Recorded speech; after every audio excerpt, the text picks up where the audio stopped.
मित्रों, प्रकृति के गोद में बसा एक गांव था जिसका नाम लाहनपुर था। लाहनपुर में ज़्यादातर किसान या पशुपालक रहा करते थे। सबकी जिंदगी काफ़ी शांतिपूर्ण ढंग से बीत रही थी।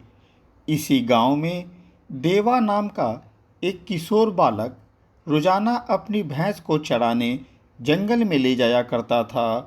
वह अपनी भैंसों को समतल भूमि में छोड़कर पास के ही एक मंदिर में पूरे दिन आराम करता और शाम ढलते सभी भैंसों को वापस घर लाया करता था। यह काम उसके रोज का था।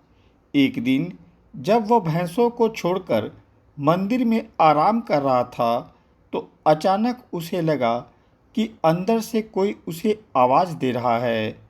पहले तो वह डर गया, पर हिम्मत जुटाकर अंदर गया तो देखा कि अंदर कोई नहीं है। जब उसकी नज़र मंदिर के फर्श पर गई तो वहाँ काफ़ी गंदगी थी, कारण कि वीरान में वह मंदिर होने के कारण वहाँ कोई जाता नहीं था। देवा ने सोचा कि खाली बैठने से अच्छा है कि क्यों न मंदिर की सफाई कर दी जाए। उसने घंटों के मेहनत से पूरी तरह मंदिर को साफ कर दिया। वहीं मंदिर परिसर में वह जो रोटी खाने को लाया था बैठकर खाने लगा। खाते खाते उसकी नज़र देवी माता की प्रतिमा पर गई। भोला भाला देवा सोचने लगा कि मैं तो घर से रोटी लाता हूँ, वह खाकर अपना पेट भर लेता हूँ, परंतु देवी माता को भूख लगती होगी तो वो इस वीरान में खाना कहाँ से लाती होंगी। यह सोचकर देवा माता के करीब गया और पूछने लगा कि माता, तुम्हें भूख लगती है तो तुम कैसे खाना खाती हो। कोई जवाब नहीं मिलने पर उसने अपने साथ जो खाना लाया था उसमें से एक रोटी निकालकर माता के पास रख दिया और बोला कि यह लो, जब तुम्हें भूख लगेगी तो खा लेना। इसके बाद देवा जब भी भैंस चराने जाता तो घर से एक रोटी ज़्यादा लेकर जाता और मंदिर की सफाई कर वहाँ रोटी माता के सामने रख देता था। माता के मंदिर में उसका मन इतना रम गया कि वह घंटों बैठकर माता से बात किया करता था, जबकि मूर्ति से उसका कोई जवाब नहीं आता था। यह सिलसिला वर्षों वर्ष तक चलता रहा। इस बीच देवा की माँ काफ़ी बीमार रहने लगी। बीमारी में इतना पैसा खर्च हो रहा था कि उसके पिता ने सारी भैंसें बेच दी। घर की आर्थिक स्थिति काफ़ी खराब हो गई। सारी भैंसें बिक जाने के कारण अब देवा भैंस चराने नहीं जाया करता था। एक रात जब देवा सोने जा रहा था तो अचानक उसे उस मंदिर की याद आ गई। वह सोचने लगा कि मैं तो मंदिर के पास जाता नहीं हूँ, पता नहीं देवी माता किस अवस्था में होंगी। वो भी बेचारी बहुत दिनों से भूखी होंगी, उन्हें काफ़ी कष्ट हो रहा होगा। यह सोचते सोचते वह सो गया। सुबह होते वह उठकर रसोई में गया, जहाँ रात का बचा हुआ एक रोटी उसे दिखा। उसने तुरंत वह रोटी उठाई और मंदिर की तरफ निकल गया। वह मंदिर पहुँचते ही देवी माता को देखकर अपनी सारी कहानी सुनाई और कहा कि माता, अब हमारी आर्थिक स्थिति उतनी अच्छी नहीं है कि तुम्हारे लिए अच्छा पकवान लाऊं।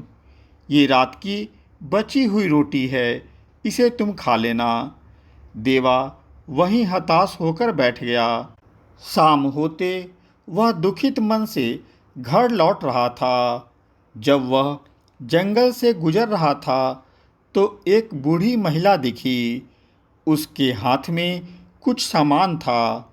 बूढ़ी माता ने देवा को देखते ही आवाज़ दी और बोला कि बेटा, यह पोटली का वजन काफ़ी है, मुझे चलने में काफ़ी कठिनाई हो रही है। सुना है कि अंदर एक मंदिर है। मुझे तुम सहारा देकर उस मंदिर तक पहुंचा दो। तुम्हें बहुत पुण्य मिलेगा। देवा ने सोचा कि घर जाकर करना ही क्या है। चलो बूढ़ी माता को मंदिर घुमा देते हैं। देवा पोटली उठाकर बूढ़ी माता के साथ मंदिर परिसर तक गया। वह पोटली लेकर मंदिर के दरवाजे पर ही बैठ गया और बोला कि माता जी, आप दर्शन करके आओ, तब तक मैं यहीं बैठता हूँ। देवा की बात सुनकर बूढ़ी माता अंदर पूजा के लिए चली गई। कुछ समय बीत गया। बूढ़ी माता अब भी अंदर ही थी। जब काफ़ी देर हो गया, माता बाहर नहीं आ रही थी, तो देवा ने सोचा कि चलकर बूढ़ी माता को बोलते हैं कि जल्दी पूजा खत्म कर ले, कारण कि अंधेरा बढ़ रहा है। देवा जब मंदिर के गर्भगृह में गया तो देखा कि वहाँ कोई नहीं था। वह घबरा गया। वह बूढ़ी माता कहाँ चली गई? उनका सामान मेरे पास है। वह मंदिर के अंदर बाहर सब जगह ढूंढा, पर वह बूढ़ी माता कहीं नहीं दिखी। वह काफ़ी डर गया। उसे समझ में नहीं आ रहा था कि अब वह क्या करे और क्या ना करे। काफ़ी खोजने के बाद वह माता उसे नहीं मिली। देवा पोटली लेकर घर आ जाता है। उसने सोचा कि कल उजाले में फिर जाकर खोजेंगे कि बूढ़ी माता किधर गई। इस घटना की चर्चा उसने किसी से नहीं की और पोटली को घर में सुरक्षित जगह रखकर सोने चला गया। जब वह गहरी नींद में था तो उसे स्वप्न में दुर्गा माता ने दर्शन दिया और बोली कि तू बहुत भोला है देवा। तुमने हमारी सेवा बहुत की है और तुम्हारे सेवा में भोलापन काफ़ी ज़्यादा है। तुम चिंता नहीं करो। वो बूढ़ी माता कोई और नहीं बल्कि मैं खुद थी। मैं तुम्हारी सेवा से बहुत प्रसन्न थी। तुम्हारी बातें बहुत मीठी होती हैं। तुम में छल कपट बिल्कुल भी नहीं है। तुम्हारे दुख को दूर करने के लिए मैंने बूढ़ी माता का रूप धारण किया और जो पोटली तुम्हें मिली है वह तुम्हारे सेवा का परिणाम है। तुम सुबह उसे खोलना और उसमें जो भी निकलेगा वह सब तुम्हारा है। इतना कहकर माता ओझल हो गईं। सपना खत्म होते देवा की नींद खुल गई। वह तुरंत पोटली के पास गया और उसे खोला। पोटली खुलते वह दंग रह गया। उस पोटली में एक स्वर्ण कलश मोहरों से भरा हुआ था। देवा को अपने आँख पर विश्वास नहीं हो रहा था। वह तुरंत अपने पिता को जगाकर वह पोटली दिखाया और सारी कहानी बताई। उसके पिता यह सुनकर खुशी से रोने लगे। पिता ने कहा कि पुत्र, यह सब तेरे सेवा भाव का परिणाम है। कुछ दिन बाद देवा और उसके पिता कुछ स्वर्ण मोहरों को बाजार में बेच आए। अब उनके पास पैसों की कमी नहीं रही। देवा ने पुनः कुछ भैंस खरीद ली और रोजाना उस वीरान मैदान में भैंस चराने जाने लगा। वह नित्य भैंस को छोड़कर घंटों माता की भक्ति में लीन रहा करता था। उन्हें रोजाना रोटी का भोग लगाता था। देवा की भक्ति ने उसके जीवन को बदल दिया, परंतु सब कुछ होते हुए भी वह नित्य माता के मंदिर में सेवा अवश्य करता था। मित्रों, यह कहानी संदेश देती है कि माता आपके भोलेपन और सेवा से प्रसन्न होती हैं।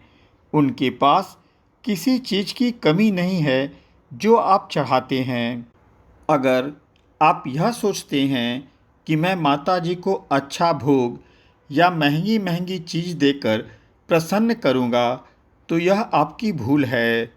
वह सिर्फ आपका भाव देखती हैं। आपका भाव पवित्र है तो बिना कोई चढ़ावे के ही वह आपके साथ होंगी। मेरी यह कहानी आपको पसंद आई हो तो कृपया मेरे चैनल को लाइक, सब्सक्राइब और शेयर अवश्य कर दें। धन्यवाद।